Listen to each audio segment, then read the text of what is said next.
السلام علیکم ورحمۃ اللہ وبرکاتہ۔ آج ایک اور بہترین بیان کے ساتھ دھماکے دار ویڈیو کے ساتھ آپ بھائی کے سامنے حاضر ہوں۔ آج کا ٹاپک ہے نکاح متع۔ کیا شیعہ کے ہاں نکاح متع جائز ہے؟ کیا نکاح متع حرام ہے حلال ہے؟ آج ہم جانیں گے محمد علی نکاح متع ہوتا ہے، یہ ہوتا نکاح ہی ہے، یہ کوئی وہ والا معاملہ نہیں ہے کہ وہ بچہ پیدا ہوگا تو وارث نہیں، وہ جو بچہ پیدا ہوگا وہ وارث بھی ہوگا اپنے باپ کا، اس کو وراثت میں حصہ ملے گا، وہ سارے باقی سٹیٹس وہی رہیں گے۔ لیکن نکاح متع یہ ہوتا ہے کہ آپ نے کم از کم 3 دن کے لیے ہوتا تھا، زیادہ جتنے بھی دن کر لیں، 3 دن کے بعد یعنی جو دن بھی آپ نے طے کیے اس کے بعد آٹومیٹکلی وہ نکاح ختم ہو جائے گا جیسے اس کی ٹائم پیریڈ پورا ہوگا۔ لیکن جو اولاد پیدا ہوگی وہ اس کا باپ وہی ہوگا، اس کو وراثت میں بھی باقی سارے معاملات وہی چلیں گے، تو اسی لیے نکاح متع کہا جاتا۔ تو اب اس کو کوئی یہ نہیں کہہ سکتا یہ کوئی بدکاری تھی، ورنہ تو بخاری مسلم میں ہے کہ صحابہ کرام نے کیا، تو آپ اس کو کیسے کہہ سکتے ہیں نبی الاسلام کی اجازت سے کیا؟ وہ صحیح بخاری اور صحیح مسلم دونوں میں حدیث ہے کہ جابر بن عبداللہ کہتے ہیں کہ ہم لوگ رسول اللہ صلی اللہ علیہ وآلہ وسلم کے زمانے میں، حضرت ابوبکر کے زمانے میں اور حضرت عمر کے شروع کے زمانے میں متعۃ النکاح، متعۃ النساء یعنی عورتوں کا متع، اور متعۃ الحج یعنی حج کا متع یعنی حج تمتع، ایک ہی سفر میں حج اور عمرے کو جمع کرنا، یہ کیا کرتے تھے۔ پھر حضرت عمر نے اسے سختی کے ساتھ منع فرما دیا کہ یہ حرام ہو چکا ہے۔ ظاہر خبر سب تک نہیں پہنچی ہوئی تھی تو حضرت عمر نے اس کو اسٹیبلش کیا۔ آج والا تو نہیں تھا انٹرنیٹ والا دور کے جی ایک بات یہاں سے کلپ چڑھا سب کو پتہ چل گیا، تو ایسا نہیں ہوتا تھا، چند لوگوں کو پتا تھا، پھر آہستہ آہستہ وہ چیز اسٹیبلش ہوگی۔ جس طرح شراب بھی کچھ سٹیجز میں حرام ہوئی ہے، یہ بھی کچھ سٹیجز کے اندر ہوا ہے۔ اسی کانٹیکسٹ میں ایک اور حدیث ہے صحیح بخاری اور صحیح مسلم میں کہ مولا علی رضی اللہ تعالیٰ عنہ نے حضرت عبداللہ ابن عباس کو آبزرو کیا کہ وہ نکاح متع کے بارے میں نرم رویہ رکھتے تھے اور وہ نوجوانوں کو اس کی حق میں فتویٰ دے دیتے تھے، تو حضرت علی نے ان کو ڈانٹا ابن عباس کو اور کہا رک جاؤ اس سے۔ نبی صلی اللہ علیہ وآلہ وسلم نے غزوہ خیبر کے موقع پر نکاح متع سے یعنی متعۃ النساء سے منع فرما دیا۔ متعۃ الحج تو باقی ہے، حج تمتع وہ تو افضل ترین حج ہے، وہ آج تک باقی ہے، وہ الگ سے احادیث ہے۔ اور پالتو گدوں کے گوشت کو بھی حرام کر دیا۔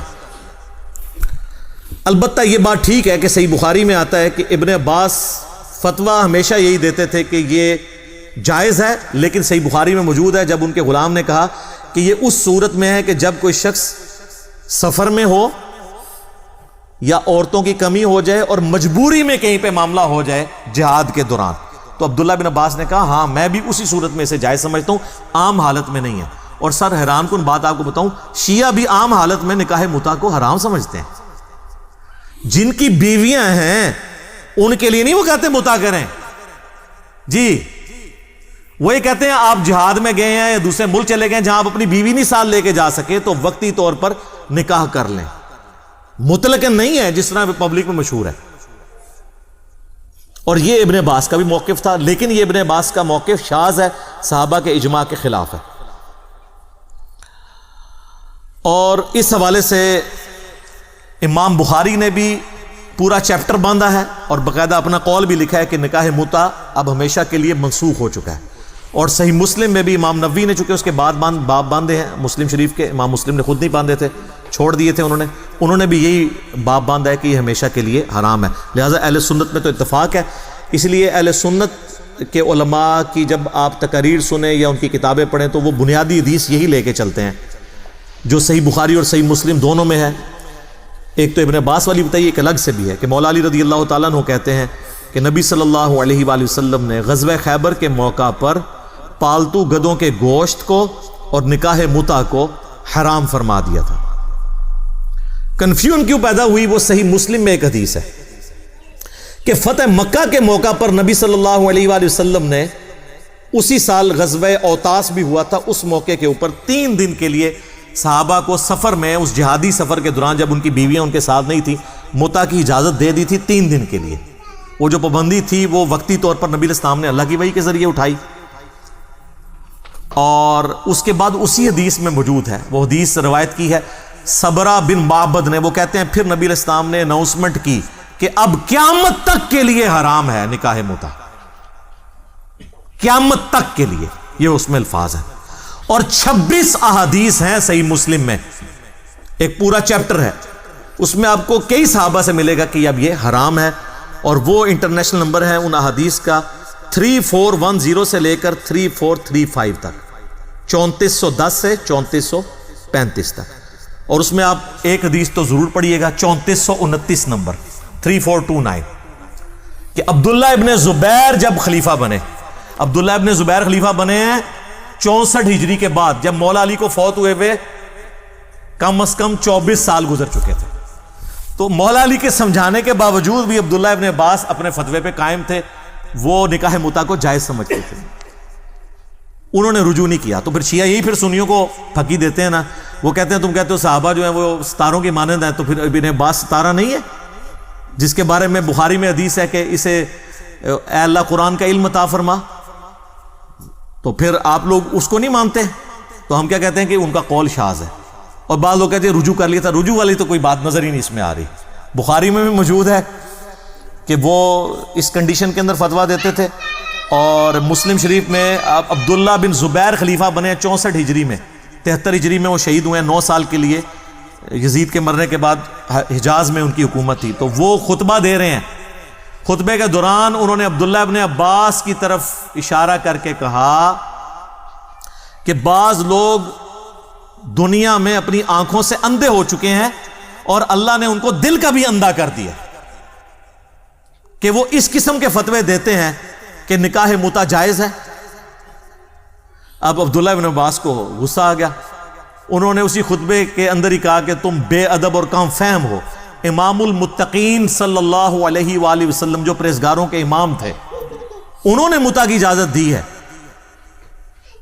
تو یہ مطلب ہے کہ عبداللہ ابن عباس اپنی بات پہ قائم تھے. تو اچھا، مسلم شریف میں نا امام مسلم نے نا گستاخی سے بچنے کے لیے نا عبداللہ ابن عباس کا نام نہیں لکھا، رجل، ایک مرد ایک مرد. لیکن آپ باقی حدیث کی کتابیں اٹھائیں گے نا تو وہ آپ کو نام بھی، وہ فلاں کا نام بھی پتہ چل جائے گا. مسند ابی عوانہ کے اندر باقاعدہ مینشن ہے کہ وہ عبداللہ ابن عباس تھے. تو عبداللہ ابن عباس ہی ظاہر یہ کہہ سکتے تھے نا بے ادب کم فہم. کوئی تابعی تو نہیں کہہ سکتا تھا ایک صحابی دوسرے صحابی کو، عبداللہ ابن زبیر کو، کہ امام المتقین نے ہمیں اجازت دی تھی صلی اللہ علیہ وآلہ وسلم. تو عبداللہ ابن زبیر نے کہا کہ تو پھر کر کے بتا متع، تو دیکھ میں تجھے رجم بھی کرواؤں گا. یعنی ظاہر وہ تو خلیفہ تھے. تو انہوں نے دھمکی لگائی کہ پھر ٹھیک ہے تو فتویٰ دینا، آپ کر رہا، پھر تو دیکھ میں تینل کے کرنا. اور یہ حدیث کافی لمبی ہے. اس کے بعد پھر ایک تابعی جو ہے اس کے ساتھ حدیث میں ہی آگے الفاظ ہیں، وہ تابعی کہتے ہیں کہ یہ متع جو ہے مجبوری کی حالت میں جائز تھا، جو میں نے آپ کو پہلے صحیح بخاری میں بتایا کہ عبداللہ بن عباس بھی مطلقاً متع کو جائز نہیں سمجھتے تھے، نہ شیعہ مطلقاً سمجھتے ہیں. جہاد کے دوران یا جہاں پہ بیوی ساتھ نہ ہو دوسرے ملک کے اندر، وہ تو آپ کو پتہ ہے پچھلے دنوں آپ کے اہل حدیث کی بھی ایک جہادی تنظیم ہے، ان کے بارے میں میں نے اخبار میں پڑھا ہے، وہ نکاح جہاد کے لیے عورتیں گئی ہوئی تھیں وہاں پہ شام کے اندر ان اہل حدیثوں سے نکاح کرنے کے لیے. وہ اس کو نکاح متع کا نام نکاح جہاد رکھ لیا ہے، وہ نکاح متع ہی سی، وقتی طور پہ گئی ہیں سن اسلامی بہنیں خدمت کرنے کے لیے. تو یہ حرام ہے. اب یہ معاملہ حرام ہو چکا ہے، جس طرح شراب اب ہمیشہ کے لیے حرام ہے، یہ حرام ہے. حضرت عبداللہ ابن عباس کے قول کو ہم درست نہیں مانتے.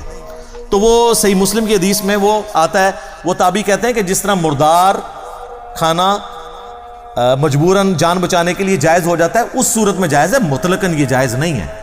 اور پھر آگے وہ جو صحابی جنہوں نے یہ حدیث بیان کی ہے کہ قیامت تک کے لیے حرام ہو گیا، ان کا بیٹا عمر بن عبدالعزیز کو جو خلیفہ تھے بنو امیہ کے، اور لیکن مجدد بھی ہیں، کیونکہ بنو امیہ کی ساری غلط کاریوں کو انہوں نے درست کیا الحمدللہ.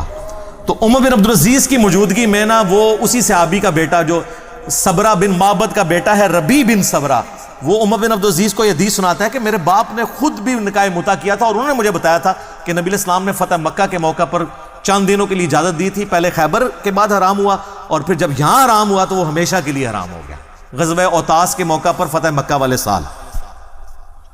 اور وہ جو روایت بیان کر رہے ہیں وہ کہتے ہیں میں وہاں پہ موجود تھا عمر بن عبدالعزیز کے پاس.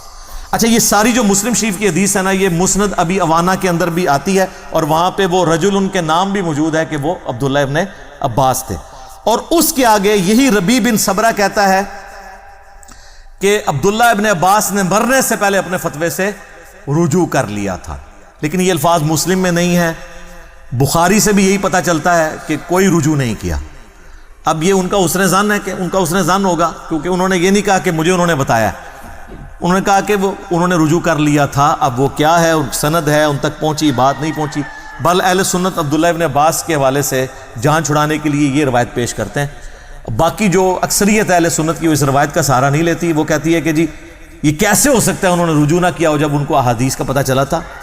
تو وہ ظاہر ہے وہ خود بھی مجتہد تھے، وہ ان احادیث کو منسوخ تصور نہیں کرتے تھے اور کیٹاسٹرافک کنڈیشن کے لیے باقی مانتے تھے۔ لہٰذا اہل سنت اہل تشیع اس مسئلے پہ لڑنے کی ضرورت نہیں ہے۔ عام حالت میں تو نہ شیعہ متا کے قائل ہیں اور نہ اہل سنت تو کسی صورت بھی قائل نہیں۔